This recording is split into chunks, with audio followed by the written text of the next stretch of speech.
مسلک اعلیٰ حضرت کیا ہے اور کیا بریلوی مسلک کوئی نیا فرقہ ہے؟ امام اہل سنت اعلیٰ حضرت رحمۃ اللہ تعالی علیہ اللہ تبارک و تعالی کے ان پسندیدہ بندوں میں سے ہیں کہ جنہیں دین اسلام مجدد کے لقب سے یاد کرتا ہے۔ حدیث مبارکہ میں کہ اللہ تبارک و تعالی ہر 100 سال پر ایک ایسی ہستی کا انتخاب فرماتا ہے، مبعوث فرماتا ہے، پیدا فرماتا ہے، جس کا وصف یہ ہوتا ہے من یجدد لہا دینہا، کہ وہ میری امت کے دین کی تجدید کر دیتا ہے۔ تو امام اہل سنت اعلیٰ حضرت رحمۃ اللہ تعالی علیہ گزشتہ صدی 14ویں صدی، ابھی تو 15ویں صدی چل رہی ہے، تو گزشتہ جو 14ویں صدی ہجری ہے اس کے مجدد ہیں۔ تو امام اہل سنت اعلیٰ حضرت رحمۃ اللہ تعالی علیہ کے دور میں فتنوں نے سر اٹھایا،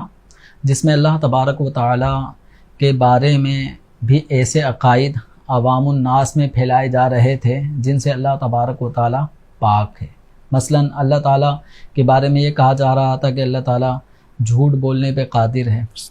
استغفر اللہ۔ تو اسی طرح اللہ تبارک و تعالیٰ کو مجسم، جسم والا بھی ماننے کے نظریات پھیل رہے تھے۔ نبی پاک صلی اللہ تعالیٰ علیہ وآلہ وسلم کی شان میں گستاخانہ جملے، گستاخانہ نظریات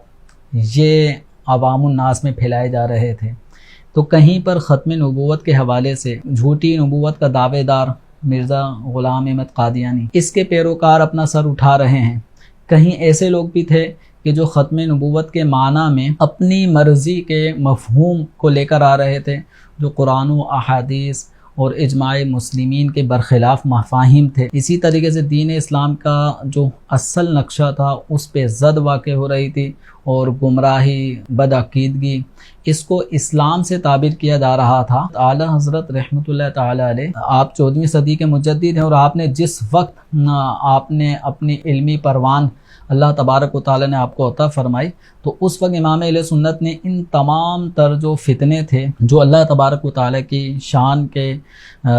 حوالے سے نازیبہ عقائد تھے ان کا رد فرمایا۔ ختم نبوت کے حوالے سے امام اہل سنت اعلیٰ حضرت رحمۃ اللہ علیہ نے دفاع فرمایا۔ مسلمانوں میں پھیلی بدعات، گمراہیوں، ان کا سدباب کیا، اور من یجدد لہا دینہا اس کی ایک تصویر بن کر امام اہل سنت اعلیٰ حضرت رحمۃ اللہ علیہ ظاہر ہوئے۔ تو اب اتنے سارے فتنوں میں کہ جس میں سے ہر ایک فتنہ اپنے آپ کو اسلام کا مبلغ سمجھ رہا تھا، اور وہ فتنہ پرور طبقہ، وہ بدعقیدہ طبقہ، وہ اپنے نظریات کو اسلامی نظریات سے تعبیر کر رہے تھے، جس کی وجہ سے مسلمان گمراہی کا شکار ہو رہے تھے۔ تو اتنے سارے فتنوں میں جو اسلام کا درست اور صحیح چہرہ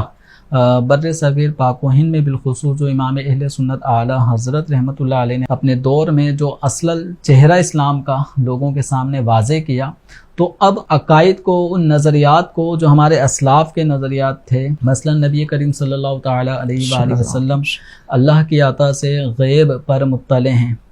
نبی کریم صلی اللہ تعالیٰ علیہ وآلہ وسلم اور اللہ تعالیٰ کے نیک بندوں صالحین سے توسل کرنا جائز ہے، استمداد جائز ہے، ایصال ثواب جائز ہے، نبی پاک صلی اللہ تعالیٰ علیہ وآلہ وسلم کا میلاد منانا جو سلف و صالحین سے چلا آ رہا تھا۔ تو امام اہل سنت اعلیٰ حضرت رحمۃ اللہ علیہ نے ان عقائد اسلاف کی عوام الناس میں ان عقائد کو واضح کیا، اور ان کو مضبوطی کے ساتھ اپنی کتابوں میں مضبوط دلائل کے ساتھ ان عقائد کا تذکرہ فرمایا۔ تو امام اہل سنت اعلیٰ حضرت رحمۃ اللہ علیہ کے جو عقائد و نظریات ہیں، یہ کوئی نیا عقیدہ، نیا نظریہ، کوئی نئی فکر نہیں تھی، بلکہ جو دین اسلام اور عقائد اہل سنت جو ہمارے کتب اسلاف سے ثابت ہیں، انہی کی درست ترجمانی امام اہل سنت اعلیٰ حضرت رحمۃ اللہ علیہ نے اپنے دور میں فرمائی ہے۔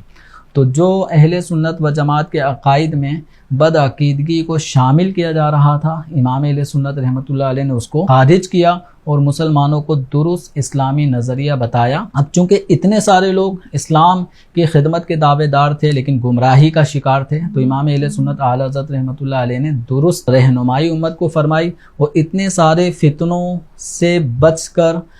امت مسلمہ کو درست نظریہ جو امام اہل سنت نے قرآن و حدیث کی روشنی میں واضح کیا، اس کو 14ویں صدی ہجری کے دور کو اگر ہم دیکھیں تو پھر مسلمانوں کو باطل فرقوں اور باطل نظریات سے بچانے کے لیے ایک نام دیا گیا کہ مسلک اعلی حضرت، یعنی جو نظریہ